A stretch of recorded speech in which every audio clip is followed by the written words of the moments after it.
नमस्कार, स्वागत आहे सर्वांचं एकदा आपल्या यूट्यूब एज्युकेशनल चॅनलवरती। तर या चॅनलवरती आपण दर 2 ते 3 दिवसानंतर ठीक आहे आपण सामान्य ज्ञान आणि चालू घडामोडी विषयक व्हिडिओ अपलोड करत असतो, जेणेकरून तुम्हाला पोलीस भरती त्यानंतर कंबाइंड ग्रुप बी एग्जाम मध्ये याचा नक्की फायदा होईल। चला तर मग स्टार्ट करूया। तर Pitt's India act 1784 Warren Hasting यांच्या काळात झालेला होता। तर तुम्हाला विचारलं पेपरमध्ये की पिट्स इंडिया ॲक्ट केव्हाचा आहे, तर तो आहे 1784चा। भारतीय सनदी सेवेचा जनक म्हणून कोणाला ओळखले जाते, तर लॉर्ड कॉर्नवालिस यांना ओळखलं जाते। वृत्तपत्रांचा मुक्तिदाता चार्ल्स मेटकॉफ यांना म्हटलं जाते। तर कंबाईनमध्ये असे वन लाइनर क्वेश्चन सुद्धा बऱ्याचदा विचारलेले आहे। पंचायत समितीचे सभापती आणि उपसभापती यांचा पदावधी किती वर्षाचा असतो, तर 2.5 वर्षाचा असतो। त्यानंतर बघा म्हणजे 2.5 वर्ष इतका असतो। त्यानंतर बघा हे स्वराज्य नव्हे आणि त्याचा पायाही नव्हे असे लोकमान्य टिळकांनी कोणत्या कायद्याला म्हटले होते, तर तो कायदा आहे मॉन्टेग्यू चेम्सफोर्ड ॲक्ट 1919। 2019 मध्ये या ॲक्टला 100 वर्ष पूर्ण झालेले आहेत, त्यामुळे हे विधान आपल्यासाठी महत्त्वाचं आहे। त्यानंतर पुढचा प्रश्न बघा काय म्हणतो की समानतेचा अधिकार कोणत्या कलमापासून कोणत्या कलमापर्यंत आहे, कलम 14 ते कलम 18 पर्यंत आहे। स्वातंत्र्याचा अधिकार जर म्हटला तर कलम 19 ते 22 पर्यंत आहे। शोषणाविरुद्धचा अधिकार म्हटला तर कलम 23 ते 24 ठीक आहे। आणि बघा कलम 23 वेठबिगारी संबंधित आहे, तर कलम 24 जे आहे हे बालकामगार विरोधी संबंधित आहे। त्यानंतरचा प्रश्न आहे भारताची जेव्हा फाळणी झाली तेव्हा संविधान सभेची सदस्य संख्या किती होती, तर ती होती 299 इतकी। पूर्ण स्वराज्याची मागणी सर्वप्रथम कोणत्या अधिवेशनामध्ये करण्यात आलेली होती, तर बघा लाहोर अधिवेशन 1929 मध्ये पूर्ण स्वराज्याची मागणी करण्यात आलेली होती। आणि हे जे अधिवेशन भरलेलं होतं हे रावी नदीकाठी भरलेलं होतं ठीक आहे। त्यानंतर बघा आंतरराष्ट्रीय अणुऊर्जा आयोगाचे मुख्यालय कुठे आहे, तर ते व्हिएन्ना ऑस्ट्रिया या ठिकाणी आहे। महत्त्वाचा प्रश्न आहे वर्ल्ड हेरिटेज साईट दर्जा कोणाकडून दिला जातो, तर युनेस्कोकडून दिला जातो। आणि बटाट्याला कोंब येऊ नये म्हणून त्यावर कोणत्या किरणांचा मारा केला जातो, तर गॅमा किरणांचा।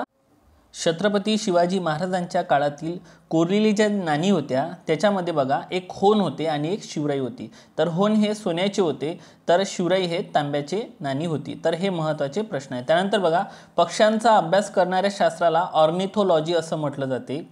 कॉर्निवल महोत्सव गोवा या राज्यामध्ये साजरा केला जातो, तर हॉर्निवल महोत्सव हा नागालँड या राज्यामध्ये साजरा केला जातो।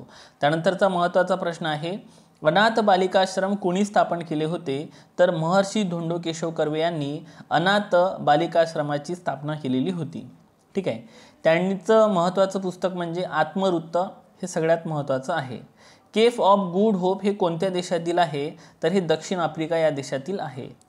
त्यानंतरचा प्रश्न आहे हरियाणातील अंबाला शहर कोणते शहर म्हणून ओळखले जाते, तर विज्ञान शहर म्हणून ओळखले जाते। तुम्हाला पेपरमध्ये प्रश्न येईल की विज्ञान शहर म्हणून कोणतं शहर ओळखलं जाते, तर ते आहे अंबाला शहर। आणि कोणत्या राज्यामध्ये आहे, तर ते आहे हरियाणा राज्यामध्ये। गहरजात जे डोंगर आहे ते कोणत्या राज्यामध्ये आहे, तर ते आहे ओडिशा। येणाऱ्या कंबाईन ग्रुप बी साठी वन लाइनर म्हणून हा प्रश्न तुम्हाला इथे पाठ करून ठेवायचा आहे। गहरजात डोंगर म्हटलं तर ओडिशा। त्यानंतर स्त्री धर्मनीती हा ग्रंथ कोणी लिहिलेला आहे, तर पंडिता रमाबाई यांनी लिहिलेला आहे। सोनेरी गरुड पक्षाचे चिन्ह कोणत्या घराण्याचे होते, तर ते शिलाहार घराण्याचे होते। पृथ्वी स्वतःभोवती फिरते याला काय म्हणतात, तर पृथ्वी स्वतःभोवती फिरते याला परिवलन असे म्हणतात। आणि पृथ्वी सूर्याभोवती फिरते त्याला परिभ्रमण असे म्हणतात। पृथ्वीच्या पृष्ठभागावरील सर्वात मोठे अक्षवृत्त कोणते आहे, तर ते आहे विषुववृत्त। त्यानंतर बघा नदीपात्रातील सर्वात मोठे बेट जे आहे ते आहे माजुली बेट। हे कोणत्या नदीपात्रामध्ये आहे, तर ते आहे ब्रह्मपुत्रा नदी। आणि कोणत्या राज्यामध्ये असं जर विचारलं तर या प्रश्नाचं उत्तर असणार आहे आसाम। अंदमान आणि निकोबार बेटे हे कोणत्या खाडीने वेगळे झालेले आहे, तर 10° खाडीने वेगळे झालेले आहे। आणि अंदमान आणि निकोबार या केंद्रशासित प्रदेशाची राजधानी पोर्ट ब्लेअर हे आहे ठीक आहे। त्यानंतर बघा भात संशोधन केंद्र महाराष्ट्रामध्ये कोठे कोठे आहे, कर्जत, खोपोली, रत्नागिरी या ठिकाणी आहे। कर्जत, खोपोली, रत्नागिरी। अ, ब, क मध्ये तुम्हाला हा प्रश्न विचारला जाऊ शकते। महाराष्ट्रातील फिरता राजमहल म्हणून कोणाला ओळखले जाते, तर डेक्कन ओडिसी रेल्वेला ओळखले जाते। राष्ट्रीय काँग्रेसची पहिली 4 अधिवेशने दिलेली आहे आणि अध्यक्ष दिलेले आहे। जोड्या लावणीसाठी हा प्रश्न तुम्हाला पाठ करायचा आहे। तर तुम्हाला एकतर क्रम विचारला जाऊ शकते की राष्ट्रीय काँग्रेसची पहिली 4 अधिवेशने आहेत त्यांचा ठिकाणानुसार क्रम लावा, तर मुंबईला, त्यानंतर 2 नंबर कलकत्त्याला, 3 नंबर मद्रासला आणि 4 नंबर अलाहाबादला ठीक आहे। तर मुंबई इथं जेव्हा अधिवेशन भरलेलं होतं पहिलं तेव्हा अध्यक्ष होते उमेश चंद्र बॅनर्जी 1885 मध्ये.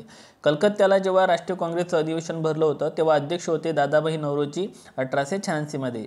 मद्रासला जेव्हा हे अधिवेशन भरलेलं होतं तेव्हा अध्यक्ष होते बद्रुद्दीन तय्यबजी 1887 मध्ये. आणि चौथं जे भरलेलं होतं अलाहाबादला त्याच्या अधिवेशनाचे अध्यक्ष होते जॉर्ज यूल आणि साल होतं 1888. आणि तुम्हाला पेपरमध्ये प्रश्न विचारलेला आहे की पहिले इंग्रज अध्यक्ष कोण होते राष्ट्रीय काँग्रेसचे, ठीक आहे, अधिवेशनाचे, तर ते होते जॉर्ज यूल 1888 मध्ये. साल पण पाठ ठेवा 1888. आणि याच्या आधी ठिकाण सुद्धा विचारलेलं आहे पेपरमध्ये, अलाहाबाद. आणि एक ऑप्शन अहमदाबाद, एक ऑप्शन अलाहाबाद असं होतं, ठीक आहे. त्यामुळे त्या ऑप्शनमध्ये सुद्धा इथं तुम्ही क्लिअरेशन ठेवायचं आहे, ठीक आहे. म्हणजे क्लिअरेशन असणं खूप जास्त गरजेचं आहे. तर ते अलाहाबाद आहे आणि अध्यक्ष होते जॉर्ज यूल. तर हे पहिले इंग्रज अध्यक्ष आहे राष्ट्रीय काँग्रेसच्या अधिवेशनाचे, ठीक आहे. तर या पद्धतीनं हे लेक्चर आपण कव्हर केलेलं आहे. तुम्हाला ही सिरीज कशी वाटत आहे? म्हणजे या सिरीजमध्ये आपण काय करणार आहे, दर 2 ते 3 दिवसानंतर सामान्य ज्ञान आणि चालू घडामोडीचे आपण याच पद्धतीचे व्हिडिओ कव्हर करणार आहे. जर तुम्हाला हा उपक्रम आवडलेला असेल तर नक्की कमेंट बॉक्समध्ये तसं सांगा. All the best for exam and take care and thank you so much.